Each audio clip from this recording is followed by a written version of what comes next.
తాడేపల్లి మండలం వలసపాకల గ్రామంలో గల నటరత్న కళామందిరంలో ఎన్టీఆర్ అభిమానుల ఆధ్వర్యంలో ఎన్టీఆర్ జయంతిని ఘనంగా నిర్వహించారు.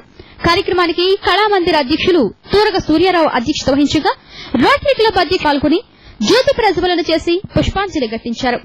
ఎన్టీఆర్ జయంతిని పురస్కరించుకుని వలసపాకల జడ్పీ హైస్కూల్లో ఎస్ఎస్సీ పరీక్షల్లో మంచి మార్కులు సాధించిన 2 పేద విద్యార్థులకు నగదు బహుమతులు అందించి అభినందించారు.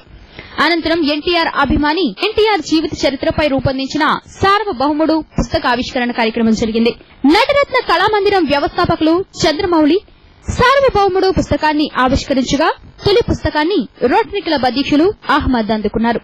కార్యక్రమ వివరాలను తూరగ సూర్యారావు వెల్లడించారు. Vakalapudi high school 10th class వాళ్ళకి ఈ రోజు మేము నగదు బహుమతి గిఫ్ట్ ఇచ్చాం.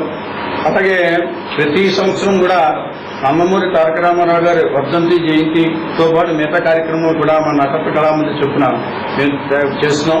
దీన్ని ముఖ్యంగా మీడియా సహకారం అలాగే పత్రికా సహకారం కూడా మాకు చాలా అవసరం కాబట్టి దాని ద్వారా మేము ముందుకు వెళ్తున్నాం. కాబట్టి నిజంగా నవ్వుతూ నవిష్యత్ ఉన్న రీతిలో మా పుస్తకాలు చంద్రమౌళి గారు ఈ కళామందిని నిర్మించడం మాకు కూడా ఎక్కడో లేని దాంతో కూడా మనకి ఈ రోజు నిజంగా వరల్డ్లో కూడా మంచి నేమ్ వచ్చి మా నటరత్న కళామందిరికి ఎంత మంచి పేరు రావడం ముఖ్యంగా మీడియా ప్రతినిధులకు పత్రికా ప్రతినిధులకు కూడా మేము అభినందనలు తెలుపుతూ ఈ కార్యక్రమంలో ఎన్టీఆర్ అభిమానులు